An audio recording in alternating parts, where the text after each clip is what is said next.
खून की प्यास पार्ट 2। और वो जंगल एक बार फिर से सुमन के चीखों से गूंज उठा।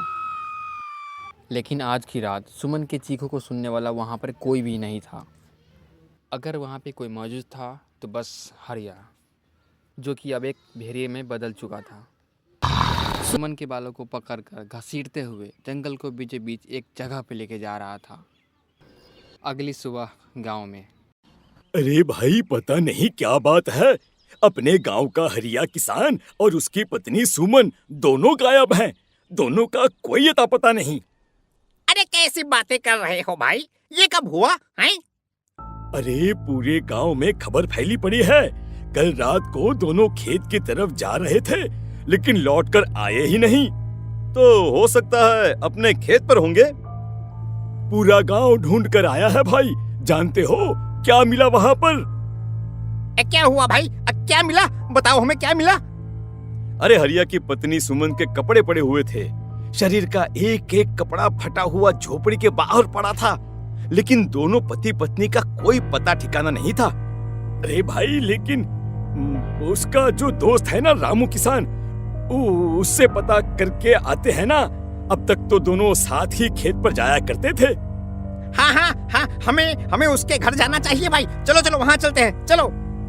वो सारे लोग रामू के घर पे पहुंचते हैं। रामू अपने घर के बाहर बैठकर हुक्का पी रहा था। आज सारे के सारे लोग टोली बनाकर मेरे घर क्यों आ रहे हैं? क्या कोई मर गया क्या भाई? अरे कैसी बातें कर रहे हो? तुम्हारा सबसे अच्छा दोस्त हरिया और उसकी पत्नी गायब है, और तुम यहाँ बैठकर हुक्का पिए जा रहे हो हैं? रामू ने अजीब सी नज़रों से उन सब गांव वालों की तरफ देखा, जिसकी वजह से वो सब लोग एक बार के लिए डर गए। गायब है? अरे गायब नहीं है, मुक्ति मिल गई है। उन दोनों को मुक्ति मिली है। इस दुनिया में आकर हर इंसान पाप करता है, और उसे उसके पापों के लिए मुक्ति मिलना बहुत जरूरी है। अरे ये कैसी बहकी बहकी बातें कर रहे हो भाई हैं? और इसका चेहरा अजीब सा क्यों लग रहा है? लगता है दोस्त के मरने का गम बैठ गया है। पागल हो गया है शायद ये पागल। ये बातें रामू सुनते ही चिल्लाकर जोर से चीखते हुए कहता है, पागल मैं नहीं हूँ, पागल तुम सब हो। और ये शैतानी जंगल अब तुम में से किसी को नहीं छोड़ने वाला, सबको खा जाएगा। याद रखना मेरी बात। शैतानी जंगल? कैसा शैतानी जंगल? लगता है रामू पागल हो चुका है। हमें यहाँ से चलना चाहिए भाई। चलो चलो चलो। तभी रामू की पत्नी बाहर आती है। नहीं, आप लोग इनकी बात का बुरा मत मानिए। 2 दिन पहले हरिया के साथ खेत पर गए थे। जब से वहाँ से आए हैं तब से ऐसी ही बातें कर रहे हैं। भगवान जाने ऐसा क्या देख लिया उन्होंने, खेत में कुछ भी बड़बड़ाते रहते हैं। लेकिन गांव के लोगों ने कमला की कोई बात नहीं सुनी और वो सब वहाँ से चले गए। रात अब धीरे धीरे ढलने लगी थी। तभी अचानक किसी ने धीमी सी आवाज़ में रामू को पुकारा। रामू, आ जाओ, मैं तुम्हारा इंतजार कर रहा हूँ। और सुनो, अपनी पत्नी को साथ लेकर आना, नहीं तो काम अधूरा रह जाएगा। ये आवाज़ सुनते ही रामू के चेहरे पर शैतानी मुस्कुराहट आ जाती है। वो धीमे कदमों से अपने घर के अंदर आता है। क्या हुआ? तबीयत ठीक है ना अब आपकी? मैं तुझे अपने साथ खेत पर ले जाने आया हूँ, चल। मैं तुम्हारे साथ कहीं नहीं जाने वाली। मुन्ना गहरी नींद में सो रहा है और उसे अकेला छोड़कर मैं तुम्हारे साथ खेत पर नहीं आ सकती। वैसे भी तुम्हारे उन खेतों में भगवान जाने कौन सा राक्षस घूम रहा है, मुझे तो डर लगता है। रामू गुस्से में दांत पीसता अपनी झोपड़ी से बाहर आ जाता है और कमला गहरी नींद में अपने बच्चे के साथ सो जाती है। तभी अचानक रात को रामू की झोपड़ी पर एक साया वही गाना गुनगुनाते हुए घूमने लगता है जो हरिया के मोबाइल में बजा करता था।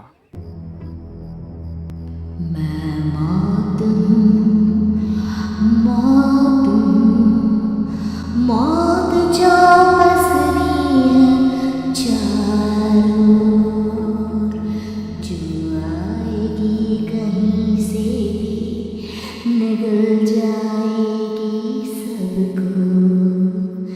मैं मौत हूँ,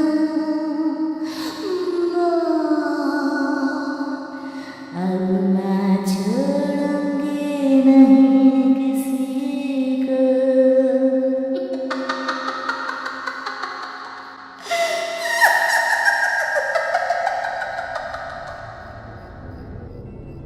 ये आवाज़ सुनकर रामू की पत्नी कमला की नींद खुलती है और वो देखती है कि मुन्ना अपने जगह से गायब था।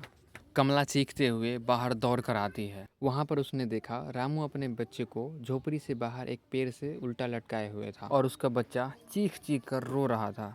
वहीं दूसरी तरफ एक साया बच्चे के ठीक नीचे आग जलाकर उसके चारों तरफ हैवानों की तरह नाच रहा था। छोड़ दो मेरे बच्चे को। अरे क्या कर रहे हो तुम? शर्म नहीं आती तुम्हें अपने ही बच्चे को इस तरह मौत के हवाले करते हुए? अपना बच्चा? किसने कहा ये मेरा बच्चा है? अरे ये तो उस रामू की औलाद है, इस गांव के किसान रामू की, और मेरी दुश्मनी इस गांव के हर इंसान के साथ है। क्या कैसी बात कर रहे हो तुम? और ये औरत कौन है? ये मेरे बच्चे को खा जाएगी। तभी अचानक से उस साया ने बेहद खतरनाक दिखने वाली एक औरत का रूप ले लिया और उसकी आंखों से आग निकल रही थी। सही पहचाना तूने। मैं तेरे बच्चे को खा जाऊंगी। अगर तू अपनी इस हैवान पति रामू के साथ जंगल नहीं आई तो मैं तेरे बच्चे को खा जाऊंगी। लेकिन क्यों? आखिर क्या चाहते हो तुम मुझसे? मुझे जंगल क्यों ले जाना चाहती हो? औरत बुरी तरीके से ठहाके मार मार कर जोर से हंसने लगी और साथ में रामू भी। ये तो तुझे वहाँ चलने के बाद ही पता चलेगा ना। अगर तू नहीं आई तो थोड़ी देर में तेरा ये बच्चा आग में जलकर मर जाएगा। चल जल्दी। नहीं नहीं, मेरे बच्चे को छोड़ दो। तुम जहाँ कहोगे मैं तुम्हारे साथ चलने के लिए तैयार हूँ। और उसके बाद उस बच्चे को झोपड़ी में लेटा कर आगे आगे वो साया चल रहा था और पीछे से रामू अपनी पत्नी के बाल पकड़कर घसीटते हुए जंगल की तरफ ले गया। जंगल में जाने के बाद कितनी खूबसूरत हो तुम। आज की रात बस तुम और मैं एक दूसरे के साथ रहेंगे। मुझे तुमसे बहुत डर लग रहा है। तुम्हें क्या हो गया है? तुम तो बिल्कुल ठीक थे। वो होगा जो हमारे बीच होना चाहिए। तो आओ अपने आप को मेरे हवाले कर दो। कमला ने डर की वजह से अपनी दोनों आंखें कसकर बंद कर ली। रामू ने बुरी तरीके से चीखकर कमला से कहा, आंखें खोलो अपनी और मेरी तरफ देखो।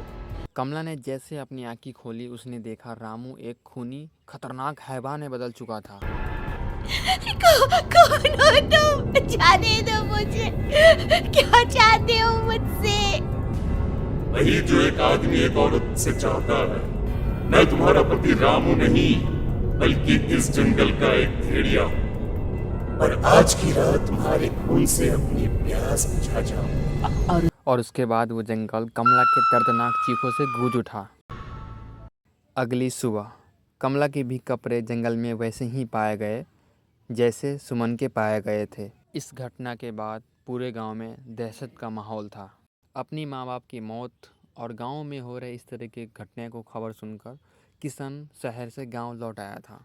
अपने माँ बाप की हुई बेदर्द मौत से बहुत परेशान था। तभी अचानक उसे अपने घर में खाट के नीचे एक बड़ा मोबाइल फ़ोन मिला जो उसने अपने पिता हरिया को गिफ्ट किया था। अरे कितने प्यार से पापा के लिए मोबाइल फोन लेकर आया था। इसे एक दिन भी काम में नहीं ले पाए। और आखिर कौन है जो गांव में इस तरह की हत्याएं कर रहा है? क्या है इन सब के पीछे? क्या है? मुझे पता करना ही होगा, वरना एक दिन पूरा का पूरा गांव खाली हो जाएगा। इस गांव में एक भी जिंदा इंसान नहीं बचेगा। गांव वाले के मदद के इरादे से किसान अपने गांव से दूर एक दूसरे गांव में बहुत बड़े तांत्रिक के पास मिलने गया। तांत्रिक बाबा, अब आप ही कुछ उपाय बता सकते हैं। भगवान जाने हमारे गांव को किसकी नजर लग गई है। नजर नहीं लगी है, किसी ने तुम्हारे गांव को बद्दुआ दी है।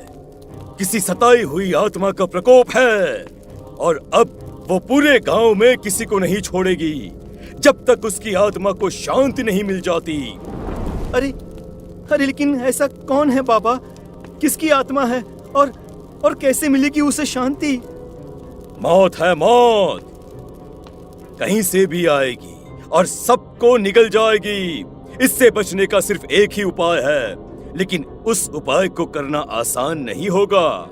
जो भी उस उपाय को करने की कोशिश करेगा उसकी जान जा सकती है। भले ही मेरी जान चली जाए लेकिन मैं अपने गांव के लोगों की जान बचाने की पूरी कोशिश करूंगा बाबा।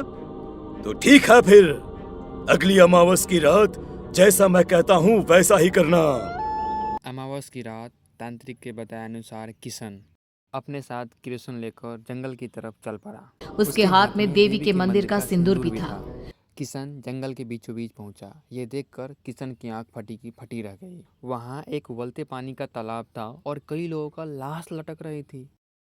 किशन के माँ बाप की लाश भी वहीं थी। माँ, बापू, क्या हो गया? ये क्या हो गया? तभी वहां पर एक औरत और एक आदमी आते हैं। उन्हें देखकर किशन चौंक जाता है।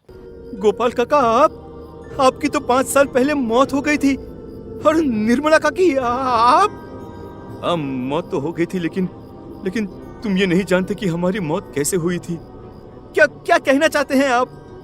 कुछ नहीं, बस ये जान लो कि अब इस गांव में कोई जिंदा नहीं बचेगा। लेकिन क्यों काकी? क्योंकि 5 साल पहले इन गांव वालों ने मुझे डायन बताकर पत्थर मार मार के मार डाला। मेरी कोई गलती नहीं थी। गांव का एक बच्चा क्या लापता हुआ, सारा इल्जाम मेरी पत्नी पे डाल दिया। और जब मैंने निर्मला की जान बचाने की कोशिश की तो मुझे भी मार डाला। आपके साथ ये बहुत गलत हुआ काकी, लेकिन आप जो कर रहे हैं वो भी सही नहीं है ना?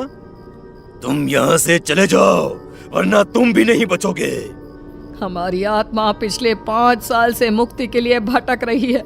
चले जाओ यहाँ से। मौका देखकर किशन सिंदूर उन दोनों के शरीर पे डाल देता है। उनका शरीर जलने लगता है और वो भयानक तरीके से चिल्लाने लगते हैं। अगले ही पल किशन उनके ऊपर केरोसिन डाल देता है और वो दोनों जल जाते हैं। किशन अपने माँ बाप और दूसरे लाशों का अंतिम संस्कार करवाता है और वो अपने घर लौट आता है। लेकिन अभी भी वो अनजान है कि मोबाइल अभी भी बज रहा था। मैं मौत